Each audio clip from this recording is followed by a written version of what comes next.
महाराष्ट्रातील घडामोडींसाठी स्वानंद न्यूजला सबस्क्राइब करा आणि बेल आयकॉनवर क्लिक करा।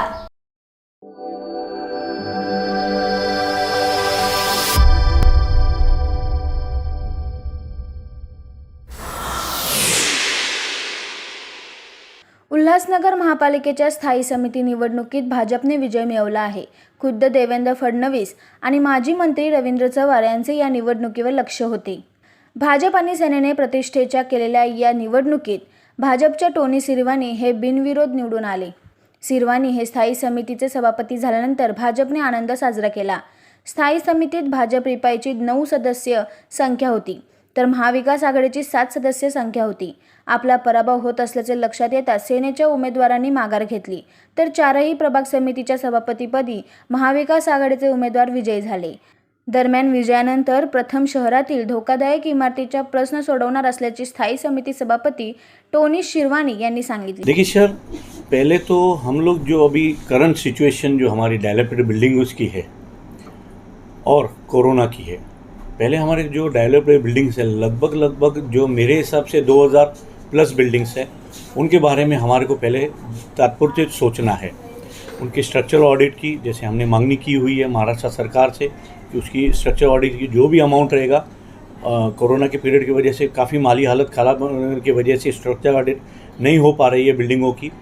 उस वजह से हमें महानगर पालिका को या तो खुद का पैसा लगाना पड़ेगा या महाराष्ट्र सरकार से उसकी हेल्प लेनी चाहिए। दूसरा है कोरोना काल, हम लोग अभी सेकेंड वेव पार कर चुके हैं भगवान की दुआ से।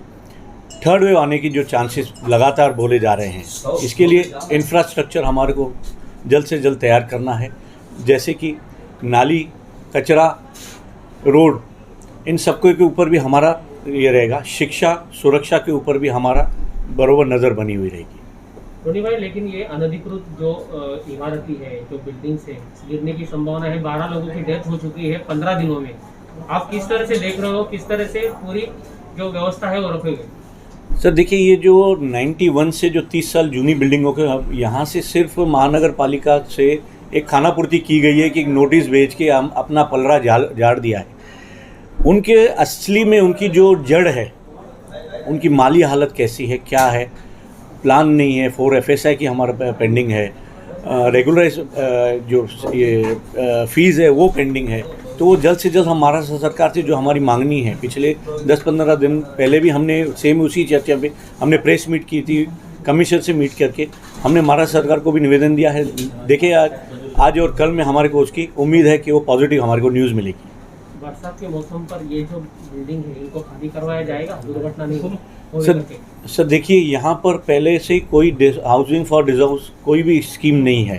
पहले तो हमारे को एक GR है कि आप पहले जिसको खाली कराएंगे उनके लिए पर्याय आपको देखना है। यहाँ पर ऐसी कोई सुविधाएं नहीं है। पहले वो सुविधा मुहैया कराए, बाद में आप ये बिल्डिंगें खाली कराने के लिए सोचिए। कहाँ जाएंगे लाखों परिवार, उनको रेंट कौन देगा, उनकी माली हालत क्या है, ये सब चीज़ें हैं जो हमें आने वाले वक्त में जल्द से जल्द देखनी पड़ेगी। Thank you.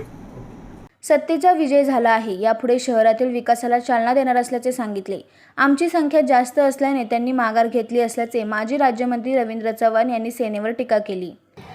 या पूर्ण उल्हासनगर महानगरपालिकेमध्ये विकासाच्या दृष्टिकोनातून पावलं उचलावीत असा सातत्याने प्रयत्न भारतीय जनता पार्टीच्या प्रत्येक व्यक्तीने केला आणि हे सर्व करत असताना उल्हासनगरमध्ये देवेंद्र फडणवीस भारतीय जनता पार्टीच्या विरोधात सर्वच्या सर्व असं वातावरण हे नेहमीच राहिलं आणि याच्या सगळ्यामध्येच त्या वेळेला भारतीय जनता पार्टीच्या लोकांना आम्ही दाखवून त्या वेळेला भारतीय जनता पार्टीच्या माणसांना पुढे करून असा प्रयत्न केला गेला की देवेंद्र फडणवीस भारतीय जनता पार्टीला यामध्ये मात द्यावी।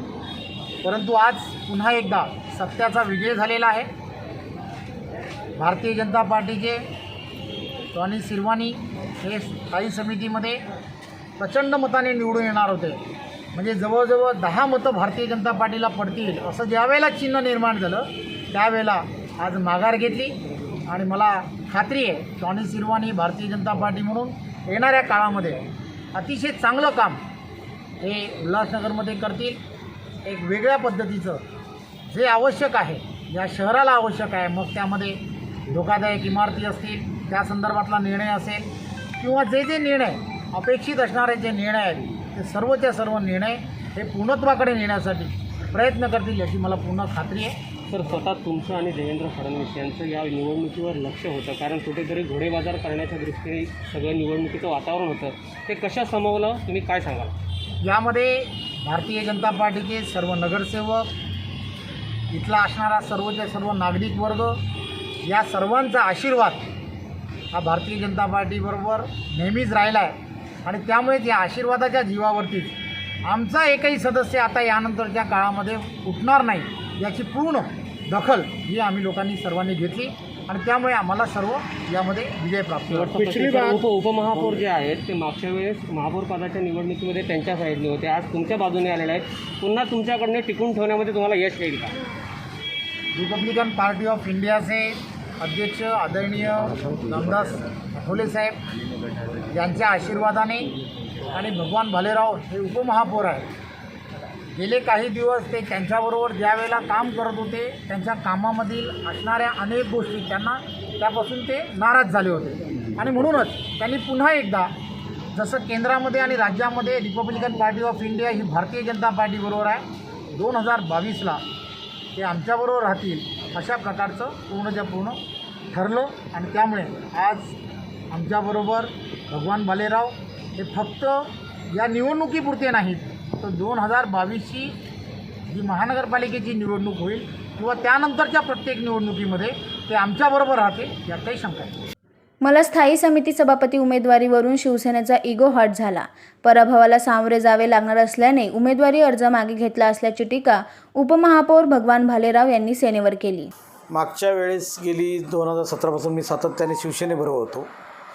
तर शिवसेनेबरोबर असताना गेली मागची जी स्थायी समिती निवडणूक झाली तर ते BJPचे 9 सदस्य असताना आमच्याकडे 7 सदस्य होते. आम्ही 2 सदस्य खेचून BJPचे आणून शिवसेनेच्या गटात आणले आणि गटातून स्थायी समितीचा सभापती बनवला. पण मधल्या काळामध्ये शिवसेनेने माझ्याशी जी भूमिका मांडली, मला स्थायी समिती सभापती बनायचं होतं, त्यांच्याकडे गणित नव्हतं आणि मी पकडून जो सदस्य 8वा केला आणि मी पकडून सांगितलं त्यांना का 8 सदस्य माझ्याकडे आहेत, 9वा माझ्याकडे आहे, तर तुम्ही मला स्थायी समितीची उमेदवारी द्या, तुम्ही मला पाठिंबा द्या. तर त्यांनी प्रतिकूल माननीय एकनाथ शिंदे साहेबांनी अनुकूलता दाखवली.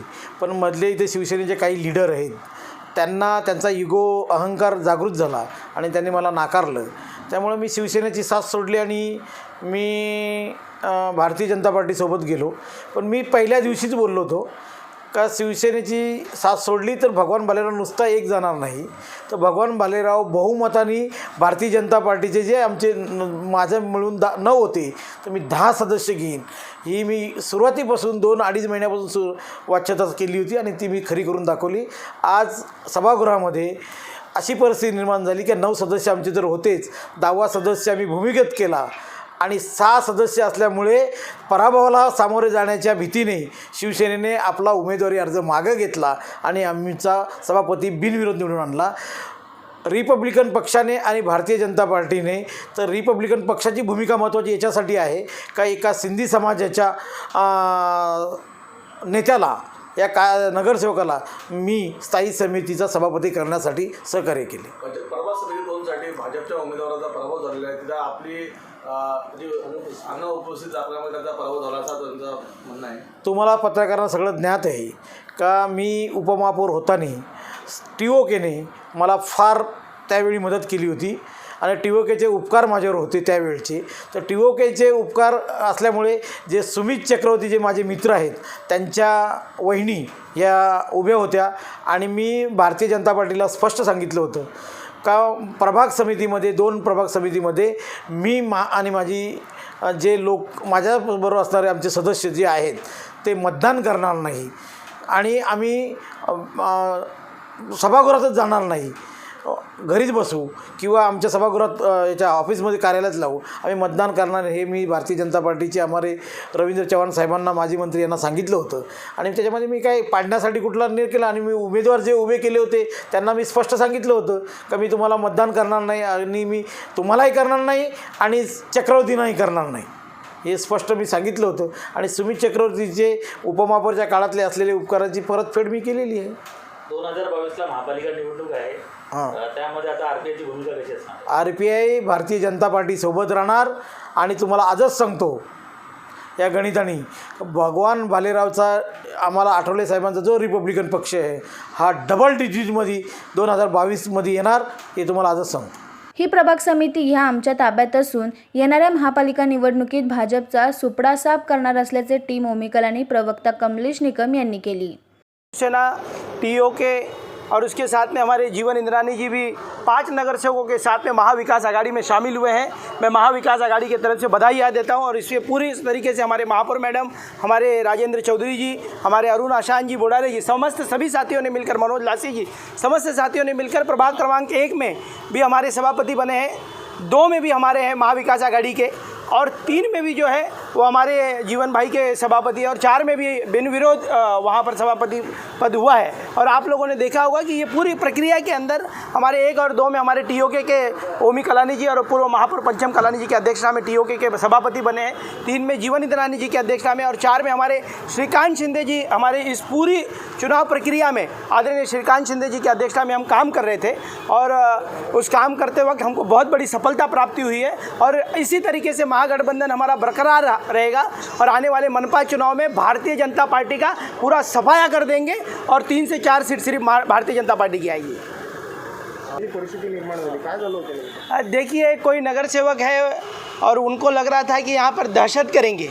इस शहर के अंदर दहशत किसने की है सबको पता होगा और कोई दहशत कर रहा है उसको मैंने मुंह तोड़ जवाब दिया है और आने वाले दिनों में इस तरीके की प्रक्रिया हुई तो इससे भी मुंह तोड़ जवाब दिया जाएगा और कालानी स्टाइल में जवाब दूंगा. भाजपा ने कहा है जो बगावती की है, जो उनके नगर सेवक ने उनको व्हीप जारी करके कुपन भवन से उनका नगर सेवक पद रद्द कर 3 महीने में चुनाव वापस दोबारा लड़ेंगे, इस तरह का आह्वान किया हुआ है. देखिए, इसके पहले भी ओमी कलानी जी की अध्यक्षता में और आदरणीय श्रीकांत शिंदे साहब और पालक मंत्री साहब की अध्यक्षता में हम चुनाव लड़े थे.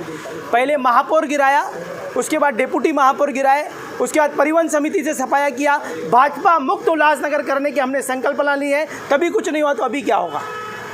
चौधरी साहब. ह्या निवडणुकीत आम्ही घोडेबाजार केला नाही.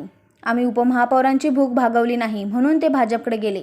तिकडे गेले आहेत तर तुम्हालाही माहिती होईल, पक्षाची वाट लावतील, अशी खोचक टीका शिवसेना शहरप्रमुख राजेंद्र चौधरी यांनी केली आहे. आज ते पुन्हा बीजेपीच्या गोटात गेलेले आहेत. नाही, असं काय नाही. जे काही चेअरमॅन आम्ही निवडून आणले होते आणि जे काही आमच्याबरोबर होते त्यापेक्षा जास्त लोक आमच्याबरोबर आलेले आहेत महाविकास आघाडीमध्ये आणि महाविकास आघाडीचा खऱ्या अर्थाने सुरुवात झालेली आहे. येणाऱ्या निवडणुकीमध्ये, महापालिकेच्या निवडणुकीमध्ये खऱ्या अर्थाने महाविकास आघाडी या उल्हासनगर महापालिकेचा कायापालट करण्यासाठी सत्तेत येणार आहे. पण कुठे चूक झाली स्थायी समितीच्या चेअरमन पद तुम्हाला चूक कुठे झालेली आहे? आपल्याला माहिती आहे, सरकारच्या नियमाप्रमाणे ज्यांचं पक्षाचं बळ जास्त असतं त्यांचे सदस्य स्थायी समितीमध्ये जास्त असतात, प्रभाग समितीमध्ये नसतात, पण विशेष समित्यामध्ये जास्त असतात. म्हणून ज्यांचे संख्याबळ ज्या वेळेला निवडून आले त्या गणितावर त्यांचे सदस्य जास्त होते. आमचं संख्याबळ झालं नाही आणि आम्ही कुठे घोडाबाजार केलेला नाही. ज्यांना कोणाला घोडाबाजार करायचं होतं ते रात्रभर इथे जवळ बसून महापालिकेच्या पाठीमागे करत होते. त्यांना आम्ही त्यांच्या पद्धतीने उत्तर दिलेलं आहे. आज जे तुमच्यासोबत होते आज ते तुमच्यासोबत नाही आहेत आणि त्यामुळे बीजेपीकडे गेल्याने त्यांचा चेअरमन झाला आहे. ते आमच्यासोबत शिवसेनेने विश्वासघात केला. ते आमच्यासोबत होते, त्यांचा विश्वासघात केला असं ते म्हणत असतील, पण आपल्या सर्वांना माहिती आहे त्यांचा विश्वास आणि त्यांची अपेक्षा आम्ही पूर्ण केली. उपमहापौर केलं आणि उपमहापौर झाल्यानंतर अजून त्यांना स्थायी समितीचं सभापती पाहिजे. किती मोठी भूक आहे ती आपल्याला पण लक्षात येईल, आमच्या लक्षात आली. आम्ही ती भूक पूर्ण केली नाही म्हणून ते तसे आरोप करतायत. त्यांना ते तिकडे गेलेत, त्यांना त्यांचं लाग लोभो तिकडे गेले, त्या पक्षाची वाट कशी लावतील ते लगेच कळेल आपल्याला. आकाश सहाणे, स्वानंद मीडिया, उल्हासनगर.